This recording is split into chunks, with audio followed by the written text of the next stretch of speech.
So I thought it was a good idea to order a mirror on Vinted.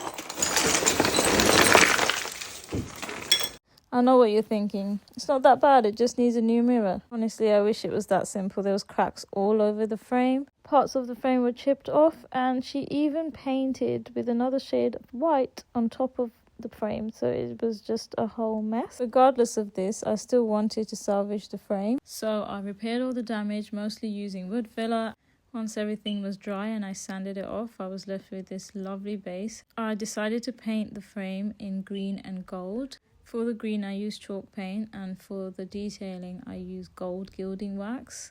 The texture of wax is very different to the texture of paint. It's almost like a paste. Here I'm using masking tape to protect the chalk paint from getting any wax on it. This is the wax that I use, it's the Robin Buff, and I go in with a brush. Honestly, this part of sticking on these really small pieces of masking tape was so long. I honestly was so sick of it, because you've got to imagine I've got to do this 8 times over. It doesn't look too bad on video, but this is on ×10 speed. And the smaller details are very time consuming. I mean, even he was judging me at this rate. And if you thought putting them on was hard, peeling them all off, just as annoying, just as difficult. But I will say that seeing the clean, crisp lines was quite satisfying. I need to go back in with the paint for some areas. This is the paint I'm using. It's in the colour Olivia by French Chic, and it is probably the best paint I've ever used to date. French Chic do an amazing range, so definitely check them out. I used a very fine paintbrush so I could make sure that I get into all those little areas. Just tidying it up really. I used Gorilla Glue to glue the new mirror I had cut to size. I had to let this dry overnight, and I used a heavy book so that it really bonded together.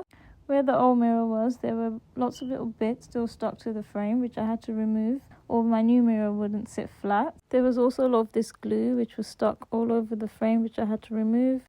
I used a flat, small screwdriver to really get in behind the glue and peel it all off. Once the mirror was in, I secured it with nails. I added nails all around the frame to ensure it was firmly fixed. Now all that was left to do for the back was to finish off and secure with framing tape. I used clear wax to seal and protect the frame, and here she is.